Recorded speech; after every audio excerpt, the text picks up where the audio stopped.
மல்லே கொஞ்சம் சீக்கிரம் வாமா. இது உள்ள வச்சிட்டு வந்துடுறேங்க. ഹലോ അമ്മ.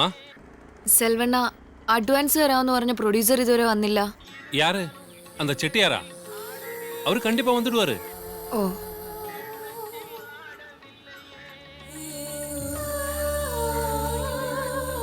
என்னாச்சுங்க? ஒண்ணும் இல்ல, நீ யாரு?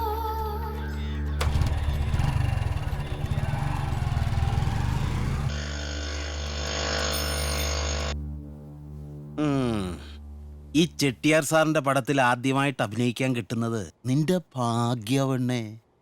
സാറൊന്ന് കരിഞ്ഞ ആ നീ നാളെ സൗത്ത് ഇന്ത്യയിലെ നമ്പർ 1 സെക്സ് ബോംബാ.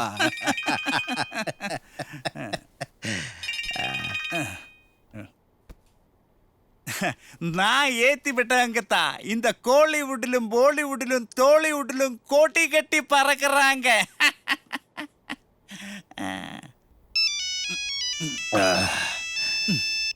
ദേ വിളിക്കുന്നു നിഷ. Hello madam. കുമാരെ ചെട്ടിയാർ സാർ അഡ്വാൻസുമായിട്ട് ആളെ വിടാന്ന് പറഞ്ഞിരുന്നു. പക്ഷെ ആരും കണ്ടില്ല.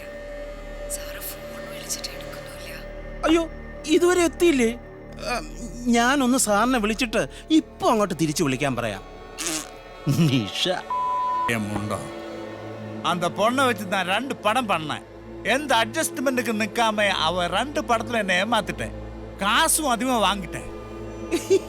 അവളുടെ കാര്യം ഇനി പോക്ക. അഡ്വാൻസ് കൊടുത്തവര് പോലും തിരിച്ചു ചോദിക്കുന്നെന്നാ കേട്ടത്.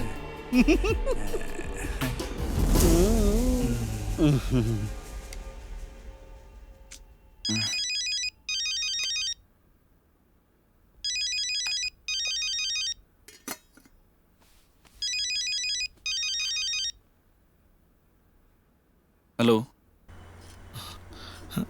ഹലോ നിജീബേ, ഇക്ക നിങ്ങള് ഇപ്പൊ എവിടെന്നാ? ഞാൻ നാട്ടിൽ നിന്നാ. ഒരു വിവരം അറിയിക്കാണ്ട്. എന്താക്കാ? എൻ്റെ ഉമ്മ പോയി നജീബേ. കുറച്ച് കാലായി. എന്നെ അറിയിക്കാൻ കുറേ ശ്രമിച്ചു. എവിടെയാണെന്നറിയണ്ട എങ്ങനെയാ.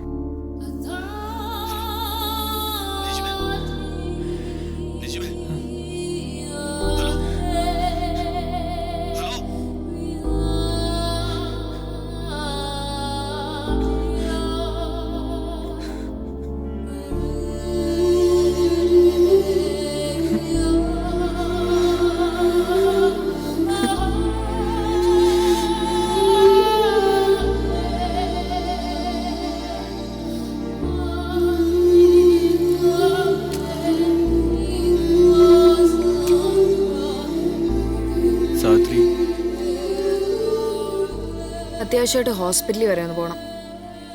എനിക്ക് വയറ്റിലുണ്ടോന്നൊരു സംശയം. നമുക്കിത് വേണ്ട. നാളെ തന്നെ ഹോസ്പിറ്റലിൽ പോയി ഇത് കളയണം. നീ എന്താ പറഞ്ഞേ? അതങ്ങനെ നീ മാത്രം തീരുമാനിക്കണ്ട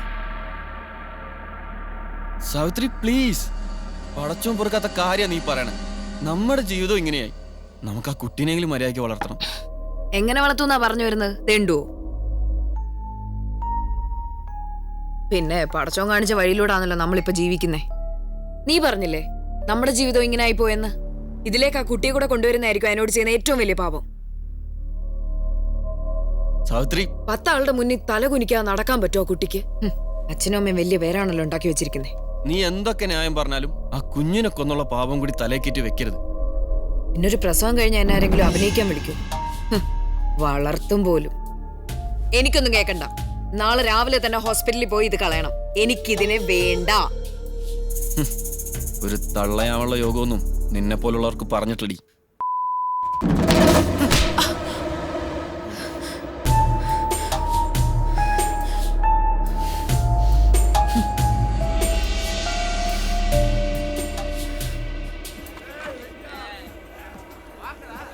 ഒരു 30. അവനെ മനസ്സിലായോ? ആരാ?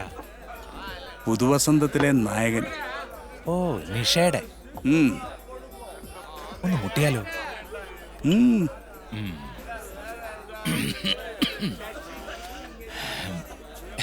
പുതുവസന്തത്തിലെ നായകനല്ലേ?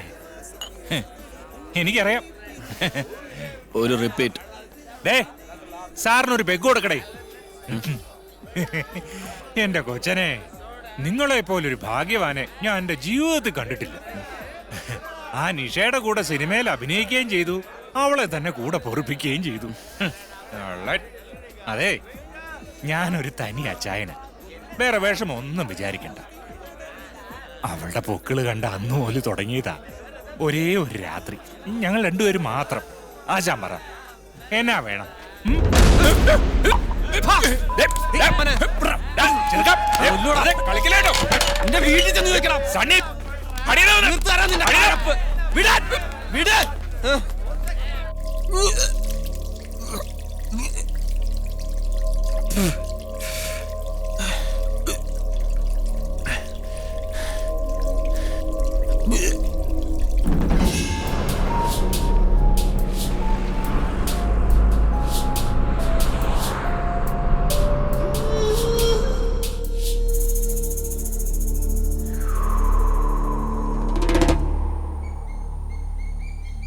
എന്ത് കോലാണ്ടത്?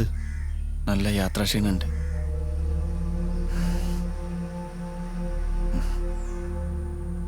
എൻ്റെ ഉമ്മ അന്നത്തെ ആ പ്രശ്നത്തിന് ശേഷം ഓരോരു വശം തളർന്നു വീണ് കുറെ നാൾ കോട്ടയ്ക്കലൊക്കെ കിടന്ന് പ്രയോജനമൊന്നും ഉണ്ടായില്ല. പിന്നെ പടച്ചോന് തോന്നിയിട്ടുണ്ടാവും ഇങ്ങനെയായിട്ട് ബുദ്ധിമുട്ടിക്കണ്ടെന്ന്.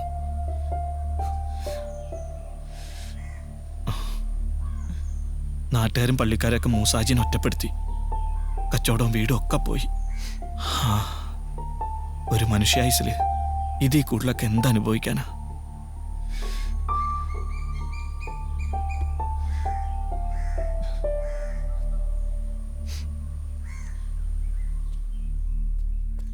നിങ്ങളുടെ വിശേഷങ്ങൾ എന്തൊക്കെയാ? എൻ്റെ നിക്കാഹ് കഴിഞ്ഞ് 2 കുട്ടികളായി. ഇരട്ടകളാ, 2 പെണ്ണ്. അതുകൊണ്ട് ഇപ്പം ഞമ്മക്ക് പ്രാരാബ്ദമായി. പിന്നെ സൈനബ് ഇപ്പം സൗദിയിലാ. അന്നെ കുറെ കാത്ത്. നമസ്കാർ. ആ, എനിക്ക് നിങ്ങളുടെ കുട്ടികളെ ഒന്ന് കാണണമെന്നുണ്ട്. ഇപ്പം വേണ്ട നജീബേ. ആ നാട്ടിലേക്ക് അന്നേം കുട്ടി പോവാച്ചാ അത് ശരിയാവൂല. നിങ്ങളുടെ ഭാര്യ എന്നെ തിരിച്ചറിഞ്ഞ പ്രശ്നമല്ലേ? ഛേ, അതുകൊണ്ടല്ലടാ. നിങ്ങൾ കുട്ടികൾക്ക് എന്തെങ്കിലും മേടിച്ചു കൊടുക്ക്. ഏയ് വേണ്ട. എന്തിനാണ്ടാ? ഇത് വെച്ചോ. വേണ്ടാന്ന്. നിങ്ങൾ പോയിക്കോ, ഞാൻ വിളിച്ചോളാം.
എന്നമ്മാ? അണ്ണാ, നജീബ് വന്നിരുന്നു അവിടെ? ഇല്ലമ്മാ, എന്നാச்சு? നജീബിനെ വിളിച്ചിട്ട് ഫോൺ എടുക്കുന്നില്ല. நீங்க டென்ஷன் ஆகாதம்மா, நான் ட்ரை பண்ணி திரும்பி கூப்பிடுறேன் கண்டிப்பா. So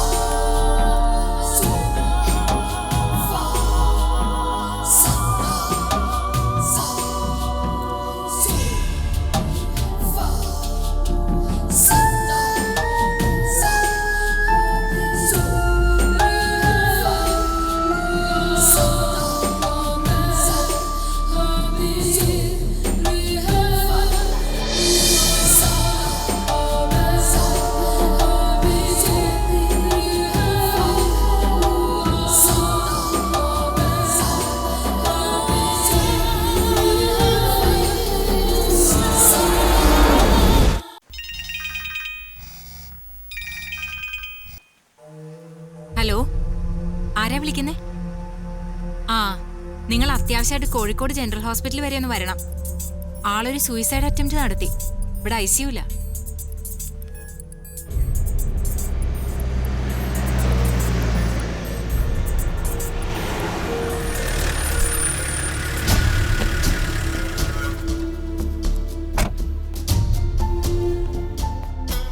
സർ, എത്ര പേരുണ്ട്? 5 എണ്ണത്തിനെ കിട്ടി സാർ. ഒരാൾ ഓടിക്കളഞ്ഞു. കം.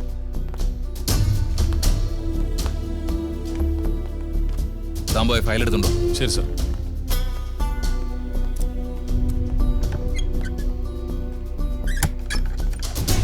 വാ. കേറി വാ.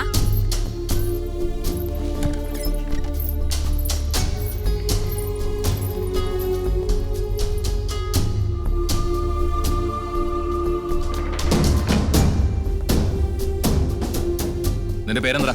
സാർ, ഞാൻ ജോർജ് വർഗീസ്, ഇവിടെ താലൂക്ക് ആശുപത്രിയിലെ സർജനാ.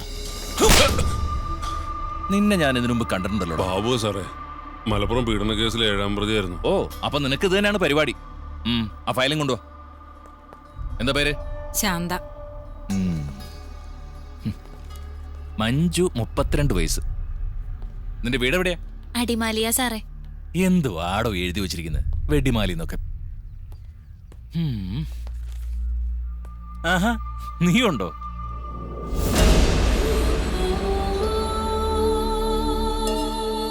ഇതുവരെ നിർത്താറായില്ലേടി ഏർപ്പാട്? ജീവിക്കണ്ടേ സാറേ?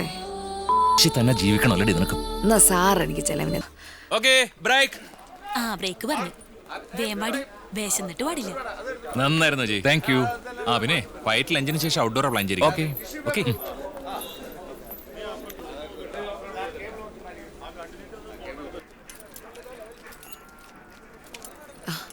അവള് ബുദ്ധിമുട്ടിച്ചോ ഉണ്ണിയേട്ടാ? ഏയ്, അവള് മിടിക്കല്ലേ. കഴിക്കുമോളെ?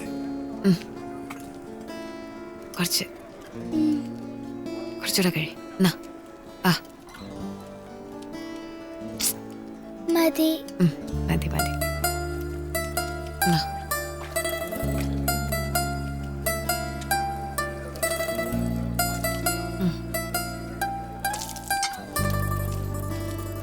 ആ, എന്താ ഇവിടെ അഭിനയിപ്പിക്കുന്നോ? ഇല്ലേട്ടാ.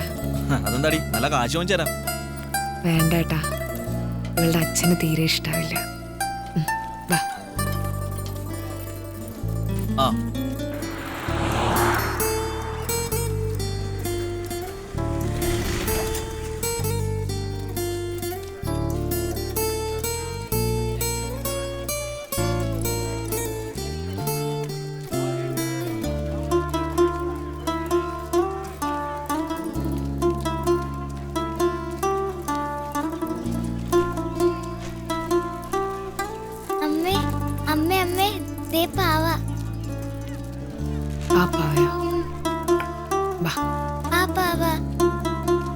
അത് വേണം. ആ റെഡ് പാവ. ആ റെഡ് പാവ എത്രയാ? 80 രൂപ.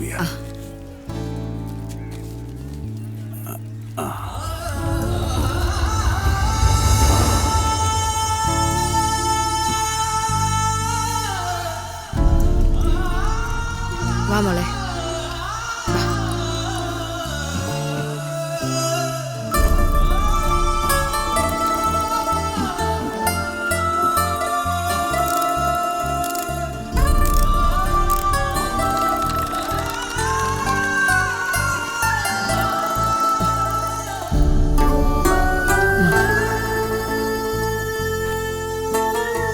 ഞാൻ വൈകിയില്ലേ? ആ ഡയറക്ടർക്ക് എത്ര എടുത്താലും മതിയാവില്ല. റീടേക്ക് തന്നെ റീടേക്ക്. ഇരിക്കും. ബ്രേക്ക് പറഞ്ഞപ്പോ മണി 3 ആ പ്രൊഡക്ഷൻ മാനേജർ ദിനേശ് ചോദിക്കുക ഇവളെ അഭിനയിപ്പിക്കുമോന്ന്.